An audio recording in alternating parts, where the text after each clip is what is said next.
우선 첫 번째 들어가는 말입니다. 저에 대해서 아주 간단하게 더 소개를 드리자면 여기 이제 제가 그동안 만났던 300명의 학생들입니다. 제가 교사가 된 이유는 하나였어요. 바로 이 성경절 때문이었습니다. 제자를 삼아라. 그래서 교사가 됐는데 그동안 제가 한 가지 깨달았어요. 제자라는 말을 떳떳하게 못하고 있는 거예요. 누군가에게 이제 소개를 할 때, 제가 몇 년도에 가르쳤던 학생이에요. 제가 1년 가르쳤던 학생이에요. 제자라는 말이 선뜻 안 나오더라고요. 왜 그럴까 생각해 봤어요. 이유를 최근에서야 깨달았습니다. 그들의 인생을 책임질 수가 없었어요. 제자라고 하면 왠지 나 때문에 막 이렇게 눈에 띄는 변화가 있어야 될 것 같고, 근데 자신이 없더라고요. 그래서 그동안 제자라는 말을 하지 못했었는데 그게 늘 마음의 부담이고 숙제였어요.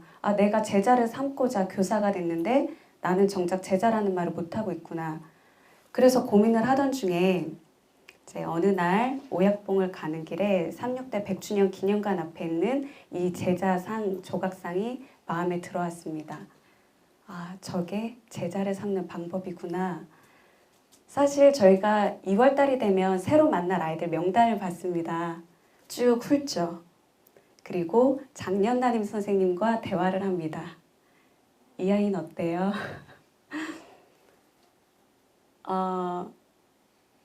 얘가 왜 우리 반에 왔을까? 그런 고민을 하는 순간들도 있죠. 그러면 안 되는데 그러면서 이제 기도 제목에 그 아이 이름을 쓰고 또 기도를 하기 시작합니다. 진정한 스승은 그 아이의 더러움을 씻어주는 역할인 것 같아요. 예수님이 그렇게 하셨듯이.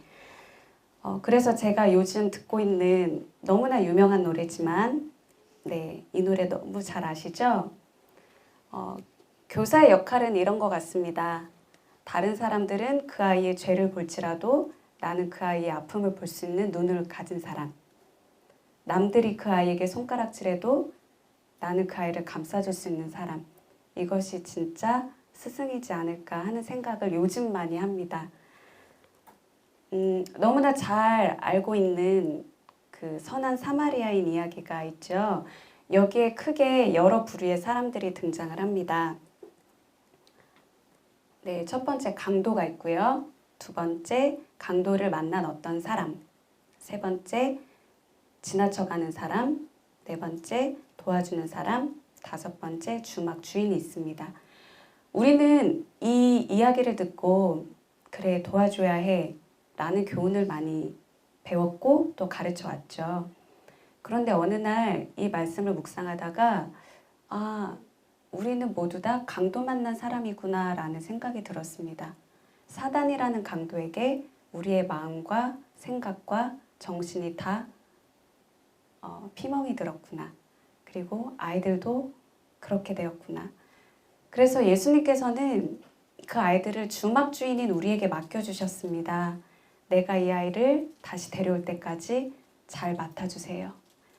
내가 데리러 올 때 당신에게 보상을 하겠습니다. 우리는 강도 만난 아이들을 예수님 오실 때까지 잘 돌보아야 할 책임이 있습니다. 그러면 이제 본격적으로 아이들이 그러면 어떤 상처를 갖고 있는지 살펴볼 텐데요. 여러분 교재 76쪽에 여러 부류의 장애라고 말하면 좀 그렇지만 학자들은 그거를 장애라고 보기도 하고 또 증상으로 분류하는 사람들도 있습니다. 우선 쭉 훑어볼게요. 먼저 첫 번째 우리 이쪽에 계신 선생님부터 1번 문항부터 읽어주세요. 개인 지능지수 70 이하, 해맑고 순수한 그 아이들은 돌아서면 잊어버린다. 이 아이는 노력을 안 하는 것이 아니다. 이 아이는 지적장애라고 분류를 하고 있습니다. 그리고 2번 뒤에 선생님 부탁드려요. 지능은 정상인 것 같은데 유독 읽기 혹은 쓰기나 산술이 안 된다. 네, 이 아이들은 학습 장애라고 합니다. 그리고 3번 뒤에 선생님 읽어주세요. 체육 시간뿐만 아니라 평소에 제대로 운동을 못하고 동작이 서툴다. 네, 이 아이들은 운동기술 장애입니다. 네, 여기 2분단 첫 번째 선생님 4번 읽어주세요. 말을 유난히 더듬는다. 문장을 연결해서 말하지 못한다. 네, 이 아이들은 의사소통 장애라고 합니다. 네, 그 뒤에 선생님 사회성의 부족, 의사소통 어려움, 기계적인 말투, 특이한 관심사, 공감력이 부족하다. 네, 이 아이들은 전반적 발달 장애, 자폐라고 잘 알고 계시죠? 네, 그리고 오른쪽에 앉아 계신 선생님 끝없이 주의 산만 충동적 과잉 행동을 보인다. 네, 요즘 아주 뜨고 있는 ADHD입니다. 네, 그 뒤에 분홍색 옷 입으신 선생님이요. 늘 불만, 버럭 화내기, 어른의 요구나 규칙에 대해서 고의적으로 무시, 내 실수를 남 탓으로 돌린다. 네, 이 아이들은 적대적 반항 장애를 앓고 있는 아이들입니다. 네, 그 다음 옆에 선생님. 지속적으로 적절하게 잘 먹지 못하고 심각한 책임 감수의 양상을 보인다. 네, 이 아이들은 섭식 장애를 앓고 있습니다. 네, 그 옆에 선생님이요. 수업 시간에 자꾸 입으로 이상한 소리를 낸다. 하지 말라고 하면 더 하는 것 같다. 네, 틱 장애 혹은 틱 증상이라고 하는데 소리뿐만 아니라 어떤 반복적인 행동들을 나타내기도 합니다. 네, 그러면 3분단으로 오겠습니다. 엄마와 헤어지는 사람을 강하게 거부하며 토하거나 배가 아프다고 하는 등 신체화 증상을 나타낸다. 네, 분리불안 장애 혹은 분리불안증이라고 합니다. 그 뒤에 선생님. 말을 할 수 있음에도 불구하고 특정한 사회적 상황에서는 지속적으로 말을 하지 못한다. 네, 선택적 한복증입니다. 네, 그 옆에 선생님. 상습적으로 과출을 하고 친구들을 속이고 때린다. 도덕성이 결여된 느낌이 들기도 한다. 네, 품행장애라고 합니다. 네, 그 뒤에 선생님 13번 부탁드려요. 어떤 때는 정신없이 말이 많고 에너지가 넘치다가 어느 때는 목적 같은 얼굴로 로봇처럼 무력하게 생활한다. 네, 우울증입니다. 굉장히 다양한 장애의 종류가 있죠. 실제로 저는 이 중에 몇 아이들을 학교 현장에서 본 적이 있습니다. 제가 2년차 때 어떤 한 아이가 계속 손가락으로 이렇게 바람을 불면서 교우관계도 굉장히 어려웠고, 그리고 어떤 날은 갑자기 뒤에 있던 세면대가 정말 머리를 감고 수업 중에 이런 아이가 실제로 있었고요. 그리고 저희 반은 아니었지만 선생님에게 이제 대놓고 욕을 하고 그 일로 한동안 굉장히 어려움에 있었던 아이도 있었고, 그리고 옆반에 이런 아이가 있었는데 이 아이가 말하는 것을 한 번도 본 적이 없는, 집에선 굉장히 말을 많이 한다고 하는데 학교에선 한 번도 말하지 않는 이런 아이도 실제로 만나본 적이 있습니다. 원인이 뭘까요? 네, 여러 가지 원인이 있겠죠. 그 중에 이제 대표적으로 이제 대부분 가정을 갖고 계셔서 이런 말씀 드리기가 참 부담스럽지만 가정 환경의 문제를 짚고 넘어가지 않을 수가 없습니다. 과거에는 이 가정 환경이 경제적인 차이에서 많이 비롯됐다면 요즘에는 정서적인 문제, 즉 가족 구성적 환경에 의해서 많은 아이들이 상처를 받고 있습니다. 뭐 이혼 가정이나 조손 가정, 다문화, 입양 등 이런 여러 형태의 가정이 요즘 많이 있는데요. 근데 아이들에게 있어서 사실 가장 결정적인 환경은 부모님입니다. 부부 관계예요. 뒤에 가서 더 자세하게 말씀드리겠지만 그 가트맨 박사님이 감정 코칭으로 굉장히 유명하신 분이에요. 이분의 연구에 의하면 부모의 안정적이고 행복한 관계가 아이에게 가장 중요한 영향을 끼치고 있는데, 특별히 부부관계가 영유아기부터 자녀에게 지대한 영향을 미친다고 합니다. 부모님이 큰 소리만 내더라도 생후 6개월 된 아이의 소변을 검사해보면 다량의 스트레스 호르몬이 검출이 된다고 해요.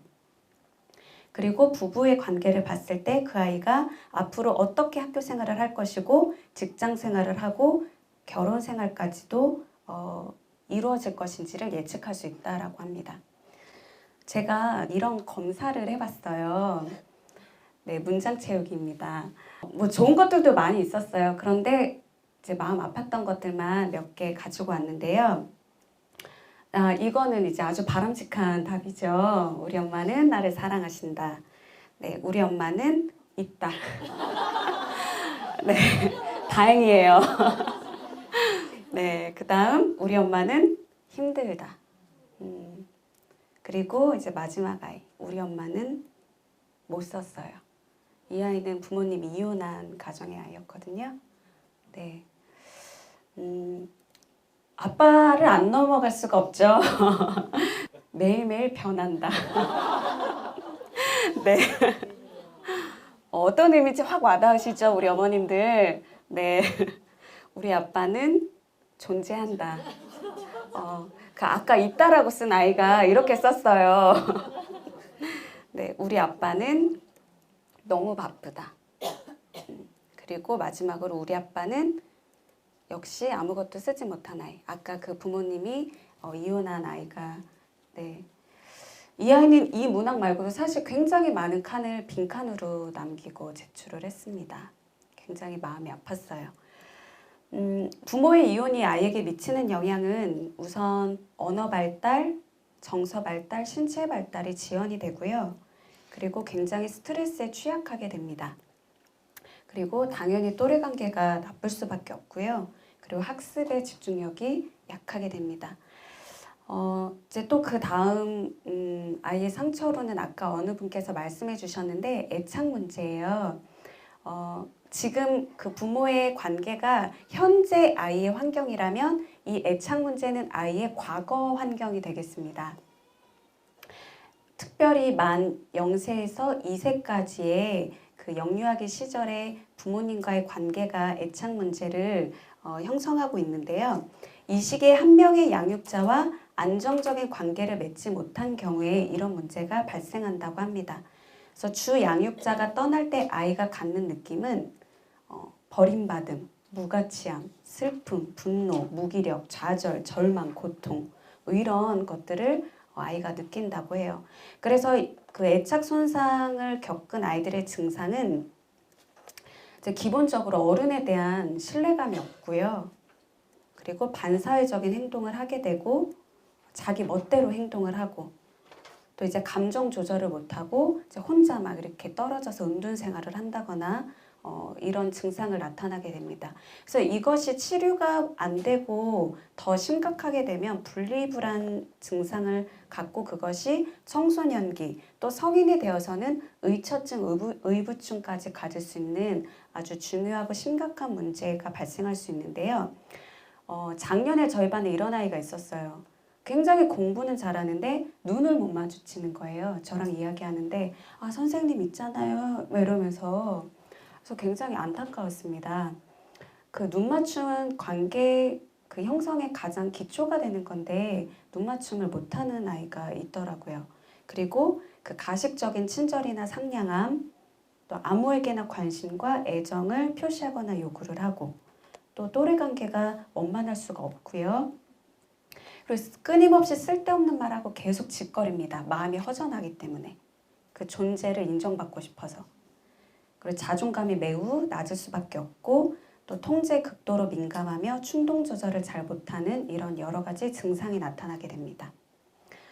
그 다음 이제 또 다른 대표적인 아이들의 상처 가운데 하나가 그 외상후 스트레스 증후군이라고 아마 들어보셨을 거예요.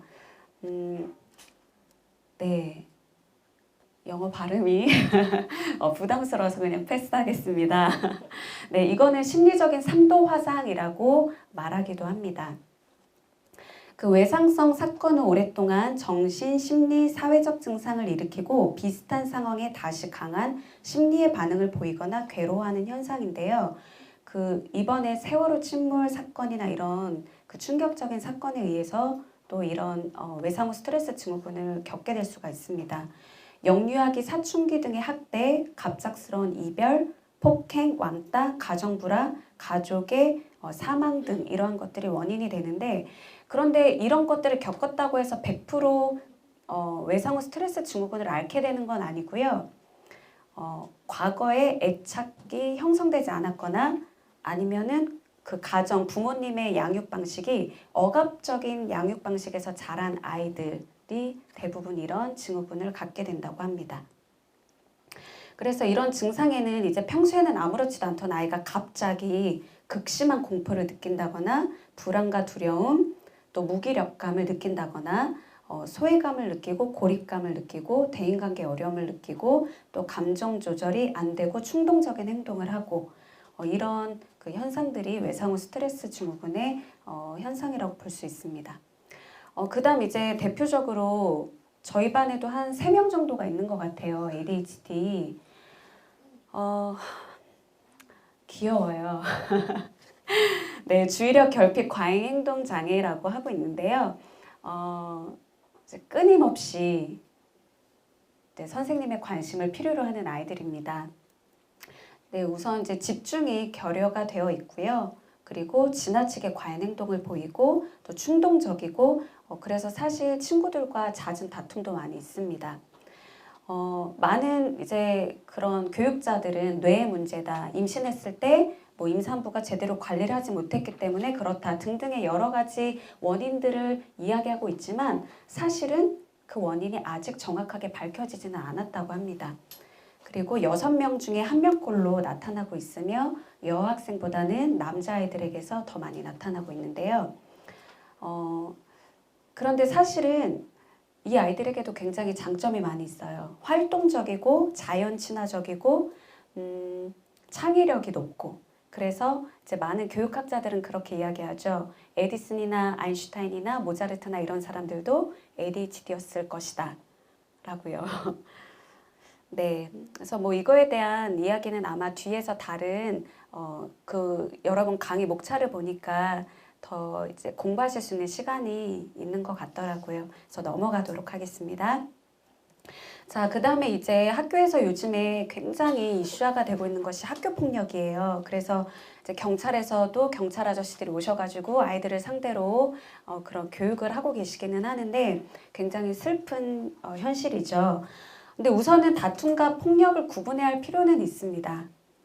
먼저 이제 다툼에 대해서 살펴보자면 다툼은 약간 힘이 균등한 상태에서 일어나는 일시적인 현상입니다. 그래서 뭐 의도적인 고의성이 없어요. 그리고 다투고 난 다음에 양쪽 기분이 모두 다 이제 비슷하게 찝찝하고 후회가 되고 그리고 이 문제를 어떻게 해결하고자 하는 목적이 있는데 폭력은 힘의 불균형에서 시작이 됩니다. 1대 다수거나 아니면 상급생 대 하급생이거나 힘이 센 아이와 약한 아이에게서 일어나는 일이거나 그리고 주기적 반복적으로 일어나는 것, 또 의도성을 가지고 또 폭력이 있고 난 다음에는 승자 패자로 나뉘어지는 그런 현상이 나타나기도 하고요. 폭력의 목적은 문제 해결이 아니죠. 그래서 미국에서 이제 폭력 지수를 1단계부터 10단계까지로 어느 한 학자가 나타냈는데 1단계가 뭐예요? 은근한 따돌림입니다. 이것이 사실 고학년 여학생들 사이에서 굉장히 많이 나타나고 있는 현상이죠.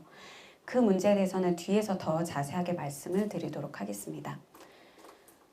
그 다음 이제 사실 교회 내에서는 이런 폭력보다는 다툼의 일들이 많을 것 같아서 이거에 대해서 더 자세하게 말씀을 드릴게요. 우선 다툼이 일어나는 원인은 수용 범위의 차이입니다. 어떤 아이는 이제 머리 뒤통수를 한 대 툭 때려도 아 뭐야 하고 그냥 끝낼 수 있는데 어떤 아이는 반사적으로 2대 때린다거나 이러면 이제 싸움이 일어나는 거죠. 그게 그 수용 가능한 범위가 다르기 때문입니다. 이 수용 가능한 범위는 기본적으로 제가 봤을 때는 가정의 분위기에 의해서 많이 결정이 되는 것 같아요. 좀 이제 집안의 부모님께서 사이가 안 좋으시거나 부모님의 다툼을 많이 본 아이들은 수용 가능한 범위가 근본적으로 좀 비교적 좁고요. 또 이제 너그러운 부모님 밑에서 자란 아이들은 수용 가능한 범위가 넓은 편입니다. 그런데 내가 괜찮으니까 쟤도 괜찮을 거라고 생각하는 거죠. 그래서 나는 장난으로 했는데 예상치 못한 반응에 의해서 또 욱하게 되고 이래서 싸움이 일어나게 됩니다. 그런데 수용 가능하지 않은 범위, 즉 이제 너무 지나치다 싶은 거는 아이들이 사실 아이들도 알아요. 그거를 건드리면 안 되겠다는 거를. 그래서 거기에서는 다툼이 별로 일어나지 않고 나와 너의 수용 가능한 범위가 다를 때 그때 다툼이 많이 일어납니다. 그런데 이 수용 가능한 범위는 기본적으로 어느 정도 정해져 있기는 하지만 그날의 심리 상태에 따라서도 조금 다를 수가 있어요. 뭐 아침에 엄마한테 꾸중을 듣고 등교한 날 혹은 배가 고픈 날 이런 날은 수용 가능한 범위가 더 좁아질 수가 있습니다. 이건 사실 어른들도 마찬가지죠. 네, 그 싸움의 발생 그 메커니즘을 보시면 네, 그 A와 1단계부터 5단계까지 이제 어느 한 선생님께서 정리를 해놓으셨는데 네, 이런 거예요. 그래서 누가 한테 탁 치고 갔어요. 그랬을 때 대부분의 아이들은 같이 치죠. 더 많이, 더 세게. 그러면 이제 싸움이 일어나는 건데 그 중간 과정을 아이들에게 그 훈련을 시키시면 좀 더 싸움을 완화시킬 수가 있습니다. 방지할 수 있는 거죠. 이렇게 물어보는 거예요. 나 왜 쳤어? 이때 말투가 굉장히 중요합니다. 그러면은 이제 친아이가 내가 너 언제 쳤어? 이 아이는 모르고 쳤을 수도 있어요, 사실. 지나가다가. 그러면 이제 친절하게 설명을 해주는 거죠. 너가 방금 지나가면서 나를 쳤잖아. 이때 말투가 굉장히 중요해요. 근데 아이들에게 보면 말투가 싸움이 일어나게 생겼어요. 그 말투가. 네, 그래서 그 말투 훈련이 굉장히 중요합니다. 그래서 이제 그럼 그 4단계 아이는 그렇게 이야기하는 거죠. 그냥 미안해 하면은 별로 진정성이 느껴지지 않아요. 일이 그렇게 돼서 미안해. 네, 일이 그렇게 돼서 미안해. 이 문장이 굉장히 중요합니다. 그러면 미안해라고 사과하는 아이도 조금 자존심이라고 해야 될까요? 왜 그 아이들에게 사과시키면 막 마지못해 하잖아요. 그 자존심이 덜 상할 수 있어요. 왜냐하면 일이 그렇게 되어서는 내가 너를 친 거에 대한 사과니까. 그래서 아이들이 훨씬 더 마음문을 열고 사과를 쉽게 할 수 있습니다. 그럼 이제 그 처음에 맞았던 아이가 그거에 대한 반응을 결정하게 되겠죠. 정말 못된 아이면 미안해 소리를 들었어도 한 대 때릴 거고 근데 대부분의 아이들은 괜찮아 하고 넘어가는 경우가 많이 있습니다. 그래서 이 중간 과정을 아이들에게 훈련을 시켜주시면 훨씬 사소한 다툼들을 줄일 수 있을 거라고 생각합니다. 이제 고학년 여자아이들 사이에서 일어나는 파벌입니다. 네, 지금 이제 저희 6학년 저희 반 아이들 사이에서도 굉장한 역동들이 일어나고 있는데요. 이 사춘기 시기에 불안한 마음은 당연한 겁니다. 그래서 그 불안하면 심리적으로 덩치를 키우게 되어 있어요. 동물들도 그렇죠. 물고기도 물고기 떼를 지어가거나 아니면 그 보거도 자기를 위협하는 동물을 만나면 갑자기 몸집을 키운다거나 그래서 아이들도 사실 불안해서 덩치를 키우는 것입니다. 패거리를 만들죠. 이 덩치를 키우면 인간의 여러 욕구 가운데 여러 가지가 해결이 됩니다. 여러분 그 매슬로우의 인간의 5가지 욕구의 단계를 아시죠? 우선 그 생리적인 욕구 1단계가 해결이 되면 그 다음 욕구 안전하고 싶고 어딘가에 소속되고 싶고 애정을 느끼고 싶고 뭐 이런 욕구들이 있습니다. 그거를 패거리 안에서 해결할 수가 있어요. 근데 이제 낯선 사람이 만났을 때 가장 쉽게 친해질 수 있는 방법을 혹시 아시나요? 가르쳐 드릴게요. 비밀을 공유하는 것입니다. 여학생들의 비밀은 크게 2가지 종류가 있어요. 어제 우리 엄마 아빠 싸웠다. 집안 문제하고요. 있잖아, 나 누구 좋아해. 이성 문제입니다. 그래서 이 아이들이 이 비밀을 공유하면서 굉장히 가까워지죠. 그런데 가까울수록 무엇이 보이죠? 단점이 보입니다. 그리고 왠지 이 집단이 나에게 별로 유익이 되지 않는 것 같아요. 이 밑에 보면 이한 집산의 욕구라고 해서 멀어지면 가까워지고 싶고 가까워지면 멀어지고 싶은 인간의 심리가 있습니다. 네. 그래서 보니까 왠지 이 패거리는 더 이상 나에게 도움이 되지 않을 것 같고 옆에 저 패거리를 보니까 우리 패거리보다 더 화목하고 더 즐겁고 더 행복해 보이는 거예요. 내가 저 패거리로 가고 싶죠. 가려고 보니 받아줘요? 안 받아줍니다. 그래서 선물을 하나 들고 가요. 그 선물이 뭐죠? 비밀입니다. 네, 그래서 이 선물은 며칠 후에 모든 반 학생들이 알게 되고 그래서 이때부터 너는 배신자야 라고 낙인이 찍히면서 그 아이는 모든 아이들의 왕따의 길로 들어가게 됩니다. 사실은 제가 이 이야기를 저희 반 아이들에게 첫날 해줬어요. 그러니 말조심을 하거라. 그러니 너희가 비밀을 공유할 때 곧 우리 반 모든 아이들이 알게 될 것이라고 생각하고 말하거라. 네, 그러면서도 아이들은 이제 서로 비밀을 공유하고 있는데요. 특히 고학년 여학생 그 자녀를 두신 학부모님께서는 늘 마음에 걱정이 되실 거예요. 제가 첫 해 6학년 아이들을 가르쳤었는데요. 그때도 이런 파벌의 문제로 굉장한 스트레스가 아이들에게도 있었고 저에게도 있었습니다. 첫 해 굉장히 힘든 나날을 많이 보냈는데요. 그 중에 한 아이가 여학생이 있었어요. 그 여학생의 부모님은 두 분 다 의사 선생님이셨는데 어느 날 저에게 연락이 왔습니다. 선생님, 우리 아이가 친구 관계로 스트레스를 받아서 소변에서 피가 나오네요. 이 일을 어떻게 하실 건가요? 제가 어떻게 했을까요?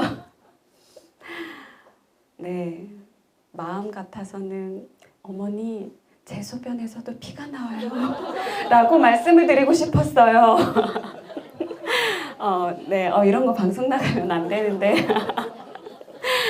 네, 하지만 저는 뭐 검사는 안 해봤으니까 피가 나왔는지 안 나왔는지 모르겠고요. 근데 교사도 그만큼 정말 많이 고민을 합니다. 그런데 제가 9년째 아이들을 가르치고 있지만 이 관계 문제만큼은 정말 선생님도 어떻게 할 수가 없어요. 여러분 아시잖아요. 우리 인간의 관계가 무엇 때문에 깨어졌는지. 네, 죄가 우리와 하나님과의 관계를 깼고 또 인간과 인간의 관계를 깼고 아담이 그토록 죽기까지 사랑하던 하와를 선악과 한 번 먹고 난 뒤에 하나님에게 저 여자가 나를 꼬였다며 그 여자를 비난하는 그 관계의 깨짐이 바로 지금 우리의 모습이라고 생각을 합니다. 그래서 저는 아이들에게 공부는 어떻게 가르치겠는데 이 관계 문제는 참 어려운 것 같아요. 그래서 더 기도할 수밖에 없고 또 이제 학부모님들께서 이런 문제로 찾아오시면 기도해드리고 네 그렇게 하고 있어요. 참 마음 다루기가 어렵죠. 네, 그래서 이 갈등 중재에는 크게 두 가지의 유형이 있습니다.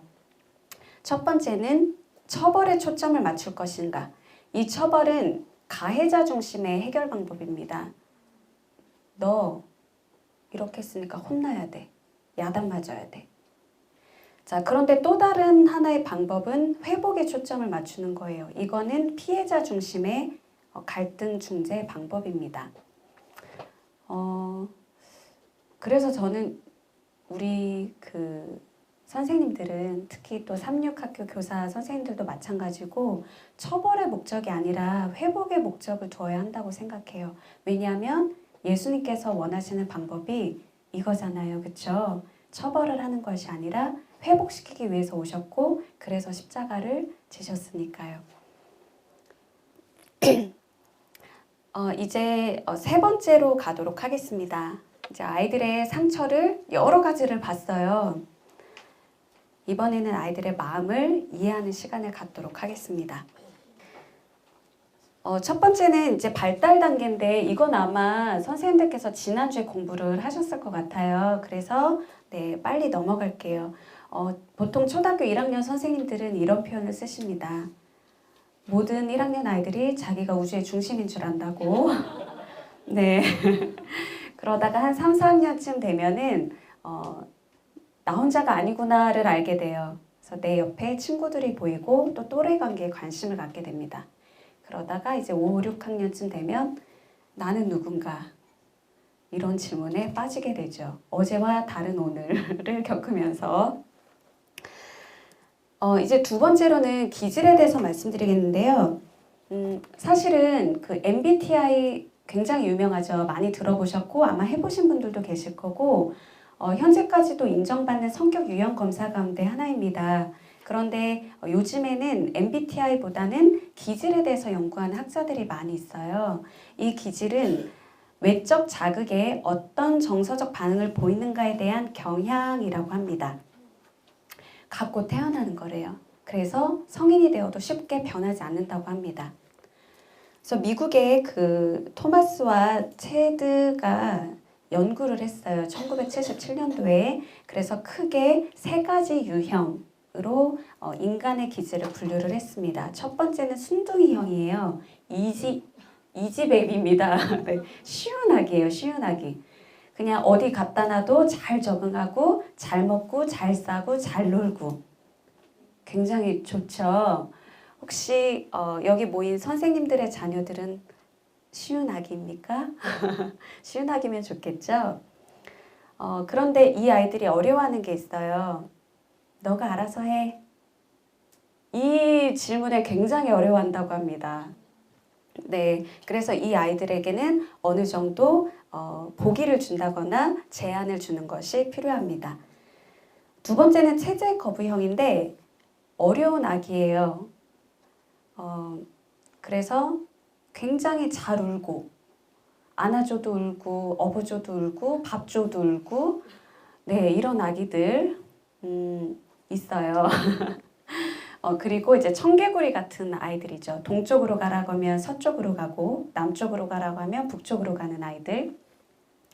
그런데 이 아이들에게도 장점은 있습니다. 굉장히 창의적이고 혁신적이고 도전과 모험심이 가득한 아이들이에요. 그래서 이 아이들에게는 정답이 있는 문제를 굉장히 어려워한다고 합니다. 그리고 세 번째는 대기만성형인데요. 늦은 아기죠. 그래서 변화를 좀 두려워하고 새로운 환경에 두려워하고 이제 수영장에 데리고 가면 먼저 발 한번 물에 찍어보는 이런 아기들. 그런데 그것이 안전하다라는 확신이 들면 꾸준하게 성실하게 하는 아이들의 유형이 대기만성형입니다. 나머지 35%는 이것들이 약간씩 이제 섞인 아이들이라고 볼 수 있는데요. 순둥이형은 사회에 안정을 가져다 준다면 체제 거부형은 혁신을 그리고 대기만성형은 안전을 가져다 줍니다. 그래서 모든 아이들이 사실 필요하고 소중하죠. 이제 감정과 정서지능에 대해서 말씀을 드릴 건데요. 여러분 EQ 많이 들어보셨죠? 네, 요즘 대세입니다.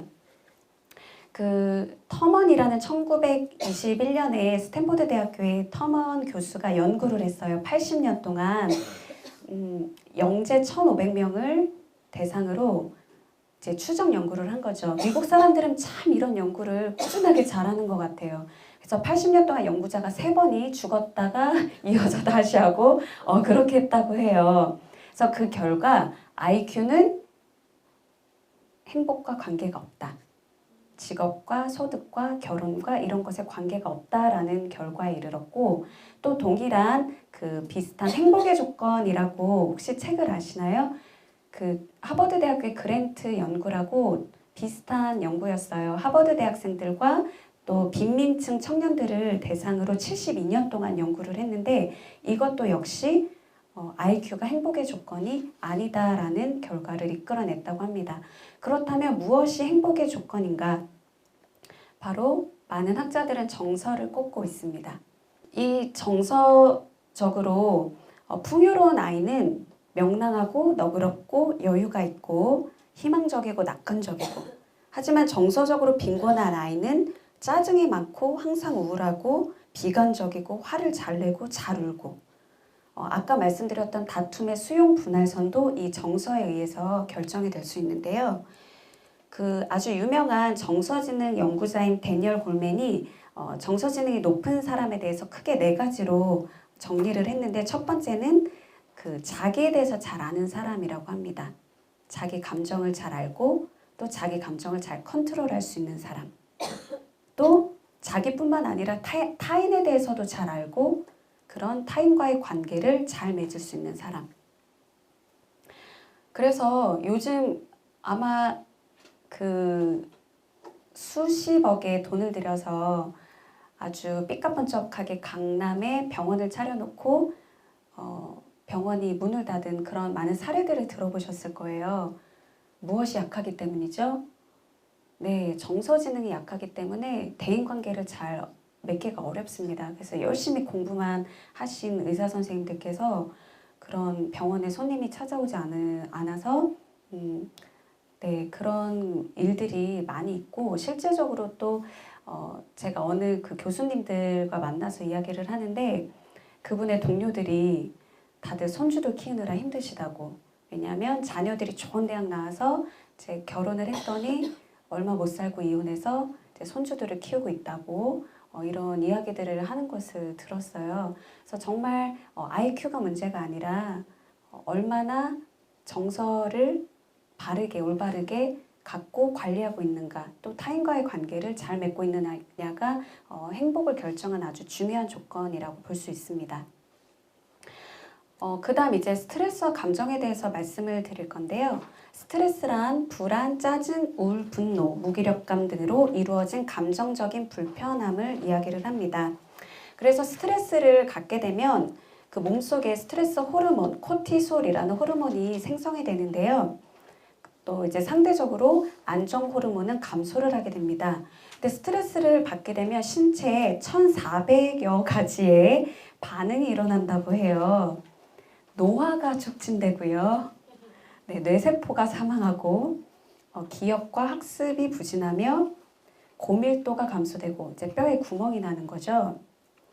근육 감소, 피부 재생력 저하, 면역 기능 저하, 혈당 증가, 허리와 복부의 지방 축적. 이런 정말 슬픈 우리 몸의 현상들이 나타난다고 합니다. 아름다운 미모를 위해서라도 스트레스는 절대 받으시면 안 되겠어요. 그런데 현대사회를 살아가면서 어떻게 스트레스를 받지 않을 수가 있겠습니까? 아이들도 마찬가지고요. 스트레스나 감정은 네, 말씀 더 안 드려도 알겠죠? 세상을 보는 눈을 바꾸게 합니다. 이거는 아이들도 마찬가지고 아마 어른들도 마찬가지일 거예요. 이제 감정과 뇌과학에 대해서 말씀을 드릴게요. 그 1990년대 첫 번째 부시 대통령께서 아주 잘하셨던 일 가운데 하나가 90년, 10년을 뇌에 투자를 많이 하셨어요. 그래서 10년 동안 뇌과학을 연구를 하고 이제 2000년대부터 그 결과가 쏟아져 나오기 시작을 했는데, 지금 이 화면에 있는 이것은 맥린이라는 학자의 3일체 뇌 이론입니다. 그 아마 들어보신 분들도 계실 거예요. 그 뇌를 이제 측면으로 잘라보면 뇌간, 변연계, 전두엽으로 나눠볼 수가 있는데, 이거를 이제 건물로 보자면 뇌간은 지하층에 해당합니다. 그래서 그 뇌간은 생명을 유지하는, 호흡하고 맥박이 뛰고 체온을 조절하는 생명과 관계된, 그래서 이것을 파충류의 뇌라고 합니다. 네. 그리고 이 뇌간은 아기가 엄마 뱃속에서 완성이 된다고 해요. 그 다음에 이제 1층의 역할을 하는 것이 변연계인데요. 이것은 감정, 기억, 식욕, 성욕 등을 관장하는 감정의 뇌라고 불리는 포유류의 뇌라고 합니다. 그리고 그 위로 올라가면 이제 2층에 전두엽, 전두엽은 많이 들어보셨죠? 네, 전두엽은 정보를 분석하고 판단하고 의사결정을 하는 이성의 뇌라고 합니다. 이 전두엽은 20대 후반에 완성이 된다고 해요. 평균적으로 27세 정도에 완성이 되는데 여자분들은 24세에 남자분들은 몇 세 완성될까요? 네, 30세요. 그래서 남자가 조금 어려 보이는 것 같은 여러분의 남편분들이 그래서 그러는구나 네, 생각하시면 이해가 되실 겁니다. 네, 그래서 이런 뇌 구조를 보자면 우리 아이들의 뇌는 지금 어디쯤 머물러 있을까요? 1층, 네, 변형계에 머물러 있습니다. 그래서 감정 표현을 굉장히 잘하고 또 특히 이제 사춘기 뇌에 대해서 말씀을 드릴 건데요. 감정 기복이 엄청 심하죠. 이 사춘기 뇌는 전두엽이 리모델링 공사 중이라고 이야기를 합니다. 20평대의 주택을 100평으로 늘리는 공사를 하고 있는 거예요. 여러분 공사장 가보시면 어때요? 굉장히 지저분하고 혼란스럽고 전선이 막 이렇게 흐트러져 있고 아이들의 뇌 상태가 지금 그렇습니다. 네. 그래서 방 정리도 잘 못하고 또 깜빡깜빡 잊어버리기도 하고 그리고 여기 보시면 특별히 그 전두엽의 문제뿐만 아니라 감정 조절 물질인 세로토닌이 평상시보다 40%가 감소가 된다고 해요. 그래서 아이들의 감정 기복이 굉장히 심하고 우울증이 오거나 짜증을 잘 내거나 그래서 여러분들 그 공사를 하다 보면 어떻습니까? 피곤하죠. 그래서 이때 아이들도 굉장히 피곤을 많이 느낀다고 해요. 갓난아기들이 하루 종일 먹고 자고 싸고 하는 것이 그때 뇌가 양적으로 발달을 하기 때문인데 이때는 질적으로 발달하기 때문에 우리 사춘기 아이들도 사실은 잠을 많이 자줘야 한다고 합니다. 그래서 연구 결과에 따르면 평균 9시간 15분을 자줘야지만 좋다고 하는데 우리 한국 사회에서는 그러다 보면 아마 부모님께서 많이 마음이 타실 거예요. 네. 그런데 그 뇌과학을 연구한 사람들이 또 연구한 바에 의하면 아이들이 18세까지의 다양한 경험을 하는 것이 중요한데 왜냐하면 이때까지 경험을 한 것을 바탕으로 뇌세포가 소멸되기도 한다고 해요. 그러니까 경험을 하지 않은 것들은 이거는 나한테 필요 없는 뇌세포구나 하고 발달이 되지 않는다고 합니다. 그래서 18세 때까지는 굉장히 많은 다양한 경험들을 시켜주시는 것이 좋습니다. 네, 그래서 이때 이제 변형계, 감정의 뇌가 또 예민해지고 감수성이 예민해지고 또 엄청 많이 먹고 또 성적인 거에서 굉장히 관심을 많이 보이고 있어요. 우리 특히 남학생들. 네, 그래서 이런 문제는 우리 가정에서 아버님들께서도 좀 아이들에게 올바른 성에 대해서 교육을 많이 시켜주실 필요가 있습니다. 뇌과학이 이제 90년대에 미국의 핵심 연구 그 과제였다면 2000년대에는 심장과학을 연구를 하고 있습니다. 그 연구 결과에 의하면 이제 여러 가지가 지금 막 쏟아져 나오고 있는데요. 심장은 생각이 아니라 감정에 의해 가장 빠르게 영향을 받는다고 합니다. 그리고 심장에도 그 뇌세포의 역할을 하는 뉴런 신경계라는 것이 자체적으로 심장 두뇌 역할을 하고 있다고 이제 많은 연구자들이 이야기를 하고 있습니다. 그래서 사실 두뇌에서 심장으로 보내는 정보보다 심장에서 두뇌로 보내는 정보가 10배 정도가 더 많다고 합니다. 그래서 뇌파는 파 다 아시죠? 뇌파 아마 들어보셨을 건데 이 뇌파는 길어봤자 4.5cm 정도밖에 영향을 끼치지 못해요. 그래서 우리 그 조상들이 옛말에 이런 말씀을 하셨던 것 같아요. 자, 우리 머리를 맞대고 연구해 봅시다. 네, 머리를 맞대야지만 이 뇌파가 통하기 때문에 네.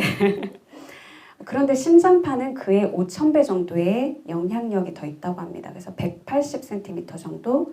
그래서 우리 마음이 통했나 보다라고 이야기할 수가 있겠죠. 근데 또 연구 결과에 의하면 고마움을 느낄 때 심장이 가장 빨리 최적의 심박 변동률 상태에 도달한다고 해요. 그래서 하나님께서 범사에 감사하라 라는 말씀을 주신 것이 그래야 너 심장이 건강하다. 라고 하신 것 같습니다. 이게 과학적으로 증명된 이야기이고요. 감정에 따라서 심박동 패턴이 다르다고 합니다. 네, 한 사람의 심장파는 다른 사람에게 영향을 끼칠 수가 있어요. 그래서 네덜란드의 호이겐이라는 한 과학자가 있었는데 이 사람의 취미는 괴종시계를 모으는 취미가 있었어요. 그래서 거실 벽면에 온갖 괴종시계를 이제 갖다가 걸어놨습니다. 그리고 그 다음날 딱 자고 일어나서 보니까 이 처음에는 맞지 않았던 제각각 움직이던 그 추들이 동일하게 움직이는 것이었어요. 그래서 참 신기하다. 그래서 막 또 다시 인위적으로 흐트러 놓고 그 다음날 딱 자고 다시 일어나서 보니까 어떻게 됐을까요? 네, 또다시 동일하게 움직이고 있었다는 것입니다. 여기에서 호이겐이라는 이 사람이 파장 이론을 발표를 했어요. 가장 큰 추를 따라가더라. 그래서 우리 가정에서는 어머님이나 아버님의 심장파, 그리고 교실에서는 선생님의 심장파가 아이들에게 미치는 영향은 대단히 크다는 거죠. 네.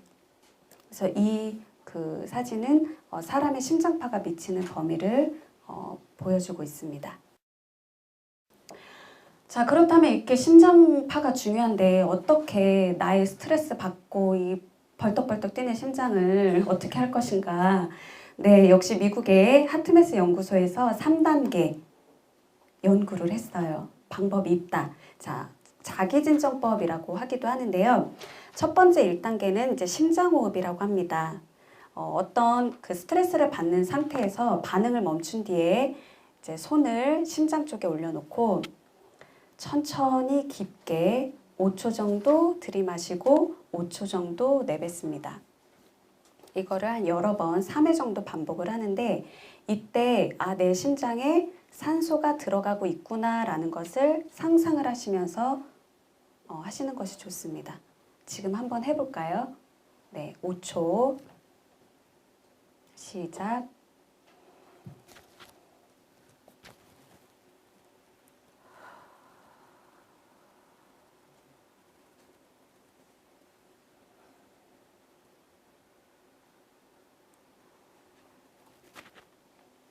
자, 그 다음 2단계는 심장호흡을 계속하면서 그런 부정적인 상황, 부정적인 감정으로부터 멀어지는 상상을 하시는 겁니다. 그리고 마지막 3단계가 내가 정말로 감사했던 어느 순간을 떠올려 보시는 거예요. 그래서 감사한 감정을 느껴보시는 것입니다. 그러면 심박, 이 박동수가 아주 평안한 상태로 변화가 된다고 합니다. 네, 나중에 한번 써보시고 효과가 있는지 네, 이야기할 수 있는 시간이 있었으면 좋겠네요. 자, 그 다음 이제 그렇다면 본격적으로 어린이 마음을 어떻게 보듬을 것인가, 어떻게 아이의 마음을 다룰 것인가 말씀을 드릴 건데요. 제가 아까 좀 전에 잠깐 언급한 이제 감정 코칭에 대해서 말씀을 드릴 거예요. 이 가트맨 박사는 사실은 MIT 물리학과 교수님이셨어요. 그런데 이분이 30대 초반에 이혼을 당하셨습니다. 굉장한 충격에 빠지셨어요. 내가 무엇이 부족해서 이혼을 당했을까? 1970년대 미국에서 여성주의가 막 이제 일어나면서 그 당시에 많은 미국의 커플들이 이혼을 했는데, 그래서 이분이 과학자다 보니까 연구를 하셨어요. 35년 동안 3,000 커플을 대상으로 임상 실험도 하시고, 그래서 이제 연구 결과가 이혼하는 원인은 성격 차이가 아니라 싸우는 방식의 차이구나 하는 것을 밝히셨습니다. 그리고 결혼은 과학이다 라는 유명한 명언을 하셨죠. 그래서 제가 과학을 못해서 아직까지 결혼을 네. 그래서 이제 이분이 사실은 이 감정 코칭을 부부관계에 처음에 도입을 하셨어요. 그랬는데 이것이 워낙 효과적이고 좋다 보니까 그런 자녀 교육에도 많이 접목을 시키셨습니다. 그래서 제가 뒤에서도 책 소개를 잠깐 드리겠지만 우리나라에 조벽 최성애 박사 부부가 계세요. 그분이 이 가트맨 박사님의 감정 코칭을 연구를 하셔서 이 책 말고도 내 아이를 위한 감정 코칭이라는 책을 쓰셨고, 이거는 이제 청소년 감정 코칭이라는 책인데 굉장히 유익했어요. 그래서 아마 이제 뭐 교사로서뿐만 아니라 부부 관계 그리고 내 자녀를 어떻게 할 것인가에 관심이 있으신 분들은 읽어보시면 많은 유익이 되리라 생각합니다. 감정 코칭의 핵심은 이렇습니다. 감정은 삶의 자연스러운 일부이다. 날씨 같은 거다. 라고요. 그리고 그러니 아이의 감정을 꾸짖지 말라. 그러나 행동에는 한계를 반드시 지어줘야 한다. 이것이 감정 코칭의 핵심인데요. 먼저 아이의 감정을 대하는 양육자 유형을 크게 4가지로 이 박사님이 분류를 하셨습니다. 첫 번째는 축소 전환형이에요. 막 아이가 울면서 왔습니다. 왜 울어? 사탕 줄게, 울지 마. 뚝해. 이게 축소 전환형이에요. 그리고 너 우는 게 참 귀엽구나. 감정을 아무렇지도 않게 그 아이에게 인식시키는 역할을 하게 되는 거죠. 그러면 그런 축소 전환형 부모님을 만난 아이는 스스로의 감정을 잘 알아차리지 못하게 됩니다. 자신의 감정뿐만 아니라 타인의 감정에 대해서도요. 그 다음 2번째 유형은 억압형입니다. 시끄럽게 울고 있어. 그만 울어. 이러면서 이제 야단을 치시는 부모님이 이 유형에 해당이 되는데요. 아이의 감정을 비난하거나 꾸짖는 유형입니다. 그러면 이 아이는 나쁜 감정이 들었을 때 스스로가 난 나쁜 아이야 라는 생각을 갖게 된다고 해요. 그래서 자존감이 떨어지고 그리고 그 감정을 조절하는 방법을 배우지 못해서 말썽을 피우거나 혼란스러워한다고 합니다. 그리고 3번째는 방임형인데요. 그냥 무제한적으로 허용하는 거죠. 아유, 애들이니까 그럴 수 있어 이러면서 그럼 이런 교육을 받은 아이들은 아무렇지 않게 아무 데서나 적절하지 않은 행동을 보이게 됩니다. 이제 4번째가 감정 코치형 부모님인데요. 모든 교사도 마찬가지입니다. 교사도 이 4가지 유형 중에 하나가 해당이 될 텐데 모든 감정을 허용하지만 여기서 이제 허용이란 수용입니다. 받아주는 거예요. 그러나 행동에는 분명한 제한을 둡니다. 감정에 대해서 훈계하지 않고 공감해 주는 거죠. 그랬구나, 그랬겠구나. 그리고 대안을 제시하거나 해결책을 함께 모색하는 것입니다. 이런 감정 코치형 교육을 받은 아이들은 스스로 대처하고 해결하는 능력이 뛰어날 뿐만 아니라 강한 감정적 상황에서도 침착할 수 있고 회복 탄력성이 높고 또 타인의 감정을 이해하고 조절하며 좋은 또래 관계를 유지할 수 있다고 합니다. 그래서 이제 감정 코칭에 대해서 1단계부터 5단계까지 말씀을 드릴 건데요. 이제 관심 있으신 분들은 책을 좀 더 자세히 참고하시고 제가 오늘은 소개하는 정도까지만 간단하게 말씀을 드릴게요. 먼저 1단계는 아이의 감정을 포착하는 것입니다. 행동보다 감정을 먼저 읽어주는 거죠. 어떤 아이가 자리에 이렇게 비스듬하게 앉아 있어요. 똑바로 앉아! 이렇게 하는 건 감정 코치형이 아니에요. 네, 어디가 불편한 모양이구나. 뭐 이렇게, 네, 뭐 방법은 여러 가지가 있겠지만, 그리고 아이가 뭐 이제 다퉜거나 그런 감정적으로 좀 흥분한 상태가 됐을 때, 기분이 어떠니? 라고 물어봐 주는 것도 굉장히 좋습니다. 왜냐면 사실 말하지 않고서는 감정을 우리가 알아채는 것이 어려워요. 그럴 때는 지금 기분이 어때? 하고 물어보는 것만으로도 이제 충분히 이제 감정 코칭의 시작이 될 수가 있습니다. 자, 그 다음 2단계는 아이의 격한 감정이 보이는 그 상황을 좋은 기회로 여기시는 거죠. 아이의 성숙을 도울 수 있는 기회이고 아이와 부모님 혹은 아이와 교사가 좋은 관계를 맺을 수 있는 기회이기도 합니다. 이때는 이제 선생님들이 같이 흥분하시면 안 되고요. 목소리 톤을 낮추시고 목소리 크기를 줄이시고 감정이 격한 아이일수록 더 부드러운 목소리로 다가가셔야 합니다. 어렵죠? 그때는 검사가 아닌 변호사의 역할로 다가가셔야 합니다. 예수님처럼요. 자, 그 다음 3번째는 이제 가장 중요한 감정 공감하기 단계입니다. 소통의 핵심은 경청과 공감이에요. 우리 한번 해볼까요? 고개를 끄덕끄덕하면서 그랬구나. 네. 이렇게 해주시면 좋은데요. 저도 여기서 자꾸 실수하는 게 있어요. 충고를 해주려고 해요. 해결을 해주고 싶습니다.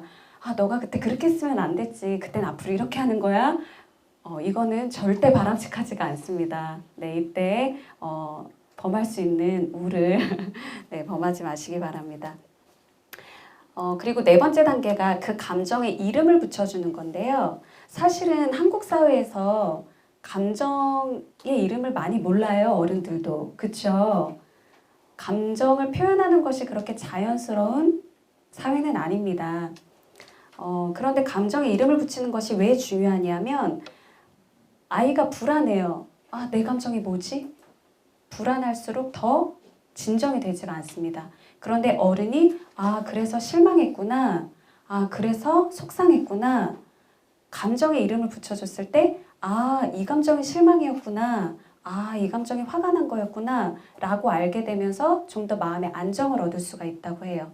그리고 감정에 이름을 붙여줌으로써 감정은 우뇌에서 작용을 했다면 언어는 그 이성의 뇌인 좌뇌에서 작용을 하기 때문에 스스로 문제를 좀 더 이성적으로 판단할 수 있는 우뇌에서 좌뇌로 넘어가는 그런 문의 손잡이 같은 역할을 해준다라고 합니다.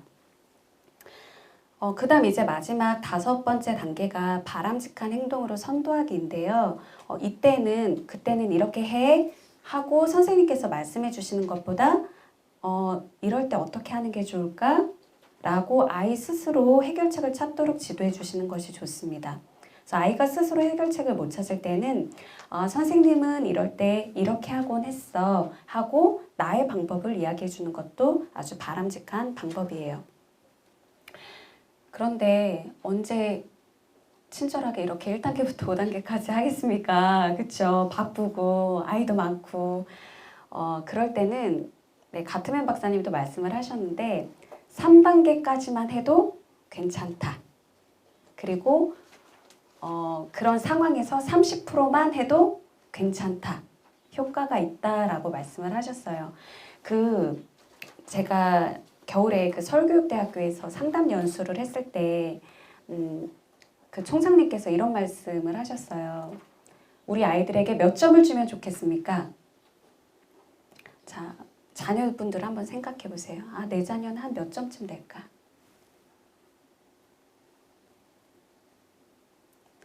한 70점 주면 될까요? 100점? 100점짜리 자녀분을 두신 훌륭하신 부모님 계신가요? 네, 그 교수님 말씀으로는 30점만 돼도 괜찮다. 유명한 야구 선수의 그 타율이 몇 정도 되면 유명한 선수죠? 네, 3할이나 4할이면 유명한 선수입니다. 그래서 우리 자녀들도 사실은 30점이나 40점 정도면 굉장히 훌륭한 자녀라고 해요. 그런데 우리 부모님이나 선생님의 기준이 높다 보니까 서로가 불행하게 되는 것 같습니다. 그래서 이 감정 고침도 사실은 30% 정도만 하셔도 아주 좋으신 부모님, 또 좋으신 선생님들이 되실 수 있습니다. 이제 말씀을 마치면서 네, 제가 2년차 때 맡았던 우리 싸움대장 승민이에 대한 이야기를 잠깐 드리려고 해요. 이 아이가 3월에 전학을 왔는데 덩치도 크고 말도 거칠고 매일매일 싸움을 일으키는 겁니다. 그래서 하루가 멀다고 학부모님으로부터 컴플레인이 계속 왔어요. 너무 속상하고 답답하고 이 아이를 야단도 쳤다가 달래도 받다가 칭찬도 했다가 별의별 방법을 다 썼지만 되지 않았습니다. 좌절에 빠졌죠. 아, 내가 이 3학년짜리도 한 명 변화시키지 못하고 어떻게 교사를 한단 말인가. 그러면서 이제 아침에 기도를 하고 말씀을 보는 중에 하나님께서 욥기 40장 11절부터 14절의 말씀을 주셨습니다. 우리 어느 선생님께서 읽어주시겠어요? 너의 넘치는 물을 비우고 교만한 자를 발견하여 모두 낮추게 모든 교만한 자를 발견하여 낮아지게 하라. 악인을 그들의 처소에서 짓밟을 지니라. 그들을 함께 진토에 묻고 그들의 얼굴을 싸서 은밀한 곳에 둘지니라. 그리하면 내 오른손이 너를 구원할 수 있다고 내가 인정한다. 감사합니다. 너무 위로가 되는 거예요. 너 사람 못 변화시켜. 그거는 내가 하는 일이지 너가 하는 일이 아니야. 너무 위로가 됐어요. 그래서 아직까지 이렇게 뻔뻔하게 아이 마음 하나 다룰 줄 모르면서 교사의 길을 가고 있습니다. 사실 하나님께서 내 양을 먹이라 라고 부탁하셨지 내 양을 변화시켜라, 내 양을 성장시켜라 이런 부탁 안 하셨어요. 우리가 못할 거 아셨거든요. 내 양을 먹이려면 우선 나에게 뭐가 있어야 합니까? 양식이 있어야 합니다. 내가 먼저 하나님의 말씀을 먹고 채워지고 그것으로 내 양을 먹여야 합니다. 그 러셀 바클리라고 아마 이거 SNS에서 보신 분도 계실지 모르겠어요. 이 그 심리학자인데 아동과 청소년의 그 반항 행동을 연구했던 심리학자가 이런 이야기를 했습니다. 우리 같이 읽어보겠습니다. 시작. 필요한 아이는 언제나 가장 사랑스럽지 않은 방식으로 사랑을 요청한다. 너무 공감되시죠? 네. 지금 아마 머릿속에 뿅뿅뿅 하고 떠오르는 그 아이들 가장 사랑이 필요한 아이들입니다. 네. 사실은 이거는 사진만 봐도 마음이 아프죠. 저는 이 사건을 보면서 그 다음날 딱 교실에 들어갔는데 저희 반 아이들이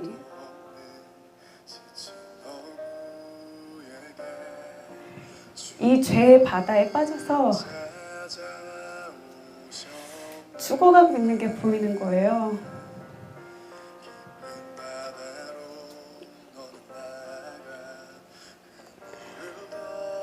그리고 또 이런 뉴스도 있더라고요.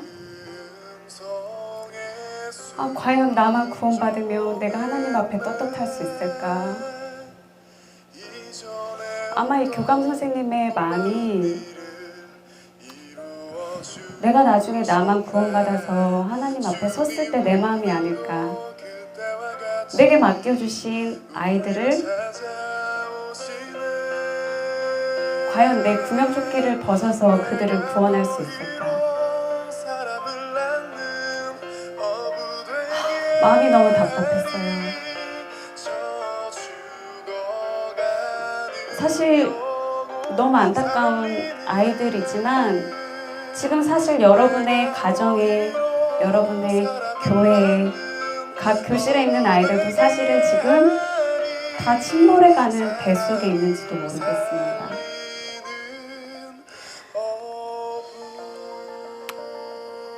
네. 제가 요즘 매일매일 듣고 있는 노래인데요.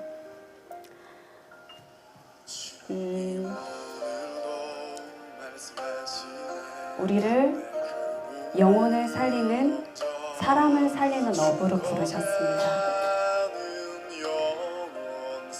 사실은 우리는 우리의 능력으로 아무것도 변화시킬 수 없고 아무도 변화시킬 수 없어요. 하지만 주님께서 오늘 나를 통하여 그 일을 행하실 것을 믿습니다. 여러분을 통해서 그 일을 행하실 것을 믿습니다.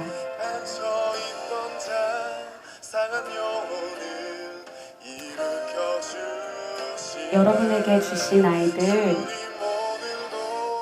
저는 변화시킬 수 없지만 주님께 하듯 하고 지극히 작은 자 하나에게 예수님께 하듯 그렇게 예수님이 다시 데리러 오실 때까지 우리가 주막 주인의 역할을 잘한다면 예수님께서 분명 우리를 그 하늘 잔치에 초대해 주실 것입니다. 그 자리에 우리만 가지 말고 우리 아이들도 꼭 함께 데리고 갈 수 있는 저와 여러분이 되셨으면 좋겠습니다.